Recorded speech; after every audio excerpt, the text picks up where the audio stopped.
Nyiliwuri.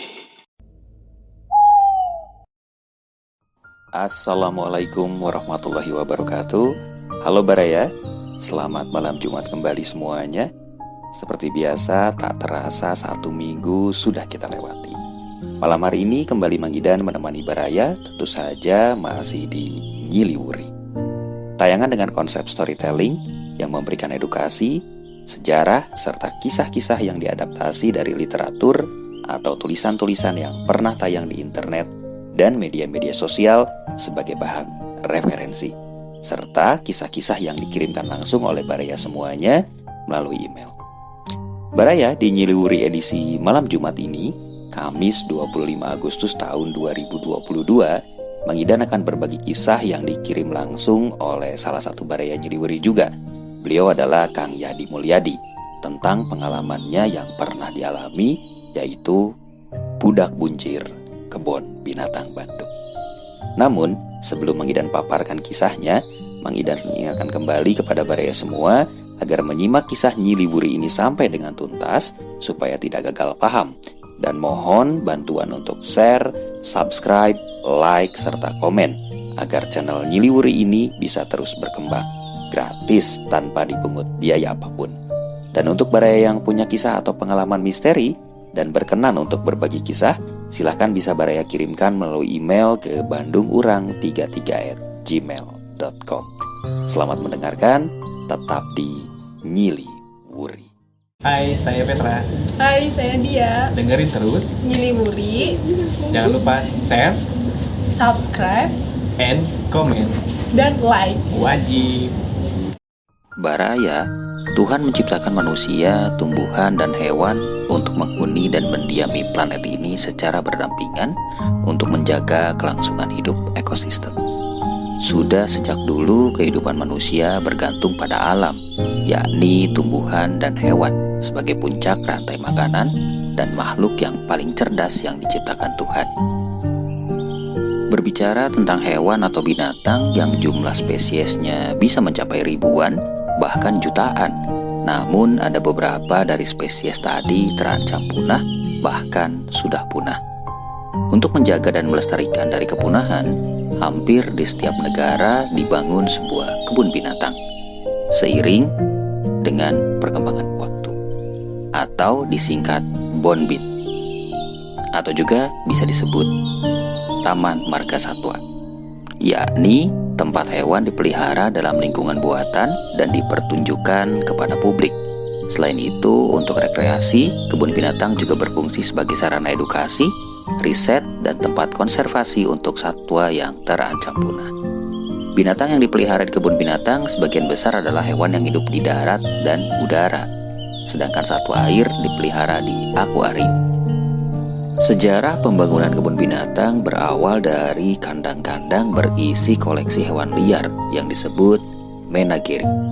Pada abad kedua sebelum Masehi, Maharani Tanqi dari Cina membangun rumah untuk rusa, dan Raja Wen dari Zhou memiliki kebun binatang Lingyu atau taman kecerdasan seluas 600 hektar.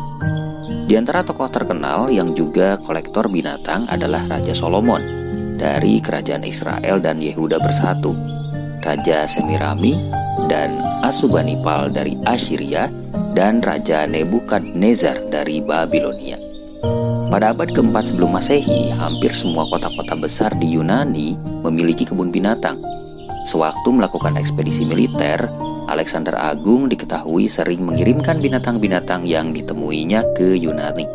Dan kaisar-kaisar Romawi juga memiliki koleksi hewan pribadi untuk penelitian sekaligus untuk diadukan di arena. Seiring berjalannya waktu dan perubahan zaman, perkembangan pembangunan kebun binatang semakin maju dan modern di beberapa negara, tak terkecuali Indonesia. Mulai dari konsep kebun binatang konvensional, yakni binatang dikurung dalam kandang-kandang, sampai yang dilepas di alam terbuka yang hanya dibatasi oleh pagar atau parit, yaitu taman safari, dan dibangunlah samudra buatan atau SeaWorld. Salah satu kebun binatang yang tertua di Indonesia adalah Kebun Binatang Bandung. Ya, kebun binatang ini pada awalnya dikenal dengan nama Derntet, yang artinya kebun binatang. Didirikan pada tahun 1930 oleh Bandung Zoological Park yang dipelopori oleh Direktur Bank Dennis Hogland. Pengesahan pendirian kebun binatang ini diwenangi oleh Gubernur Jenderal Hindia Belanda kala itu, dan pengesahannya dituangkan pada keputusan nomor 32 tertanggal 12 April tahun 1933. Pada saat Jepang menguasai daerah ini, tempat wisata kebun binatang kurang terkelola. Hingga pada tahun 1948 dilakukan rehabilitasi untuk mengembalikan fungsi tempat wisata ini. Lalu pada tahun 1956, atas inisiatif dari Raden Ema Bratakusuma, Bandung Zoological Park dibubarkan dan berganti menjadi Yayasan Marga Satwa Taman Sari pada tahun 1957. Kebun binatang ini menempati luas lahan 13,5 hektar yang topografinya bergelombang dengan penggunaan 18,25% untuk areal perkandangan, 55,20% untuk pertamanan dan lesehan, 4,7% untuk taman ria dan kolam perahu, serta 2,4% untuk pengelolaan sampah. Sisanya digunakan untuk bangunan kantor, museum, akuarium, dan jalan. Berbicara tentang kebun binatang Bandung yang terletak di Jalan Taman Sari berdampingan dengan kampus ITB dan Sungai Cikapundung ini, kira-kira ada kisah misteri apakah di dalamnya? Baraya jangan kemana-mana, tetap di Nyili Wuri. Wong kok ngene kok dibanding-banding ke, saing-saing ke, yo mesti kalah. Ku berharap engkau mengerti, di hati ini hanya Nyili Wuri. Namaku Yadi. Aku bekerja di salah satu lembaga penelitian milik pemerintah di kawasan Bandung Utara, tepatnya Dago. Pekerjaanku sebagai asisten peneliti media yang sehari-hari berkutat dengan riset dan menyusun laporan penelitian. Terkadang untuk menyelesaikan laporan penelitian bisa sampai larut malam. Aku pernah mengalami sebuah kejadian nyata yang sebelumnya belum pernah terjadi seumur hidupku. Kejadian ini tepatnya pada bulan Februari tahun 2010. Tanggalnya aku lupa. Walaupun kantor tempatku bekerja di kawasan Bandung Utara, tapi rumahku di Bandung Selatan, tepatnya di daerah Bojong Soang. Setiap hari aku bekerja menggunakan motor Vespa hijau Tosca kesayanganku, keluaran tahun 1996, yang selalu setia menemani aku dari zaman bujangan dulu. Sekalian mengirit pengeluaran sehari-hari karena hidup semakin sulit. Curhat sedikit. Kembali ke ceritaku. Hari itu entah kenapa dari sejak berangkat kerja, aku agak sedikit kurang semangat. Orang sudah bilang wegah asa hoream. Mungkin karena cuaca lagi mendung dan musim sedang pancarobah. Tapi apa boleh buat, tugas dan kewajiban menungguku di kantor. Dari Bojong Soang, aku menyusuri jalan terusan Buah Batu dan sempat melihat insiden kecelakaan motor tertabrak minibus di sekitaran Pasar Kordon yang membuat kemacetan panjang. Semakin aku malas untuk pergi kerja. Tapi ya tadi, apa boleh buat, jika hubungannya sudah urusan dapur, harus tetap semangat. Singkat cerita, aku sampai di kantor tempatku bekerja pukul 9 kurang 3 menit. Hampir saja aku terlambat. Sehabis ngabsen pagi, aku lalu masuk ruangan kerjaku di lantai 2 dengan setumpuk berkas report yang harus aku selesaikan hari ini juga, karena harus segera ditembuskan ke kepala puslit. Sampai malam pun harus beres biar tidak jadi PR, pikirku saat itu. Waktu terus merangkak menuju siang dan terus berjalan hingga sore hari. Tak terasa sayup-sayup kumandang azan maghrib dari masjid komplek kantorku sudah terdengar sampai ke ruanganku di lantai 2, gedung H. Lalu aku bersama Ahmad, teman seruanganku, beranjak ke masjid untuk maghriban dan sekalian sejenak minum kopi untuk menghilangkan sedikit rasa penatku. Dan setelah itu aku lanjut bekerja. Akhirnya kelar deh kerjaanku. Kulirik jam di ruangan sudah hampir mau jam 10 malam. Astagfirullahalazim, selama itukah aku bekerja hari ini? Dengan perasaan lega namun letih, aku bereskan semua barang pribadi di meja aku. Lalu kusambar tas dan langsung turun ke lantai 1 menuju gedung A buat ngabsen pulang dan menuju parkiran.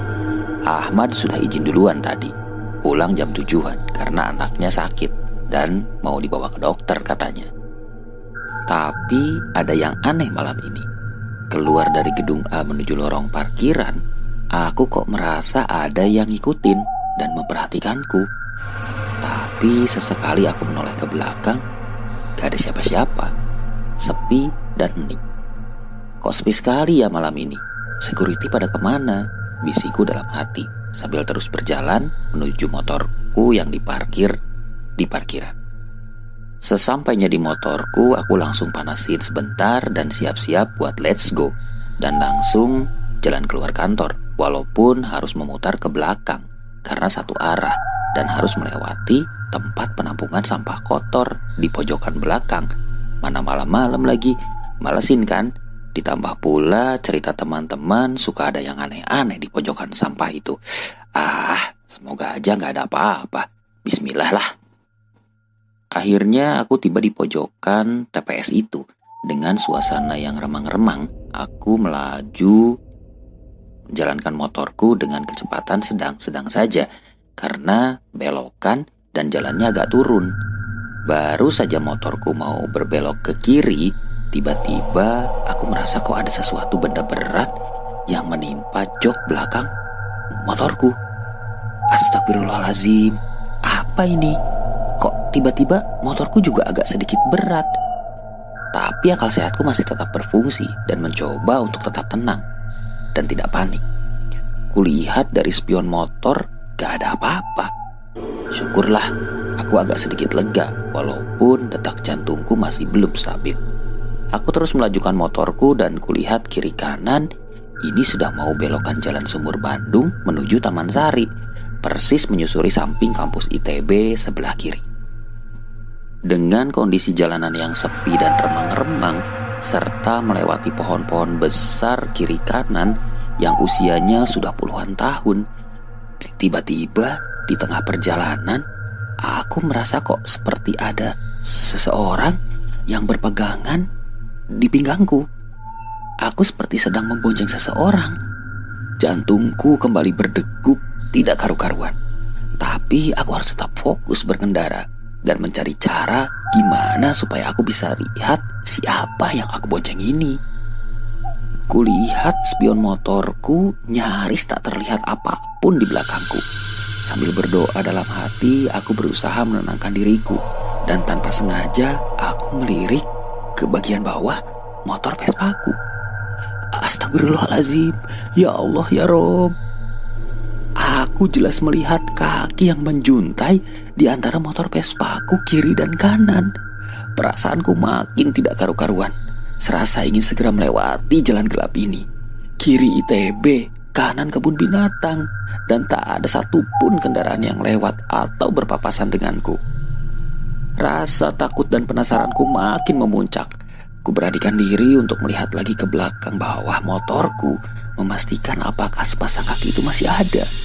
Dengan sorot cahaya bulan malam itu, aku melihat jelas ternyata itu adalah sepasang kaki anak kecil. Kulitnya berwarna agak kehitaman dengan kuku-kuku yang agak panjang dan kotor sekali, persis seperti kaki anak-anak yang habis main lumpur. Ya Tuhan, makhluk apakah ini? Sambil aku terus berdoa dalam hati. Tiba di pertigaan Jalan Ganesha Taman Sari, persis di depan pintu masuk kebun binatang. Tiba-tiba sosok yang aku bonceng meloncat ke sebelah kanan ke arah kebun binatang sambil berkata sedikit berteriak yang membuatku semakin kaget dan ketakutan. Nuhun akang. Persis suara anak kecil. Aku menghiraukan suara itu dan terus melaju melewati Bank BNI kantor cabang ITB. Dan tidak jauh dari situ ada warung kopi yang masih buka dan jalan pun sudah mulai terang, tidak segelap tadi. Aku berpikir untuk berhenti sejenak untuk rehat sekalian minum kopi dan menenangkan pikiran dan perasaanku yang kalut karena perjalanan ke rumah masih sangat jauh. Sambil ngopi, aku ceritakan kejadian yang baru saja aku alami ke si bapak penjual kopi. Si bapak itu cuma tersenyum dan kemudian berkata, "Tong sieun jang, geus teu aneh eta mah. Budak hideng bonbin ngilu nebeng, geus loba kejadian, lain ujang wungkul," ucap si bapak itu. Aku sedikit lega mendengar ucapan bapak tadi. Dan setelah kembali tenang, aku lalu melanjutkan perjalanan pulang. Dan alhamdulillah selamat sampai di rumah. Aku cuma titip pesan buat semuanya. Jangan lupa sebelum kita mau memakai kendaraan, dicek terlebih dahulu kondisi kendaraan. Kemudian jangan lupa berdoa dan tetap fokus selama perjalanan. Baraya semua, demikian persembahan Nyiliwuri untuk edisi malam Jumat ini. Maidan ucapkan terima kasih untuk Kang Yadi yang sudah berkenan berbagi kisahnya di Nyiliwuri. Dan terima kasih juga untuk Baraya semua yang sudah mampir di channel ini. Jangan lupa untuk Baraya yang memiliki pengalaman atau kisah-kisah misteri, bisa di-share dengan mengirimkan kisahnya melalui email ke bandungurang33@gmail.com. Atur nuhun semuanya sudah mampir. Dan untuk mendukung channel ini terus berkembang, jangan lupa tetap share, subscribe, like, serta komen. Manggidan undur diri, sampai jumpa di edisi mendatang dengan kisah-kisah yang berbeda. Tetap selalu jaga kesehatan, gunakan masker, hindari kerumunan, dan biasakan cuci tangan sebelum kita beraktivitas. Assalamualaikum warahmatullahi wabarakatuh.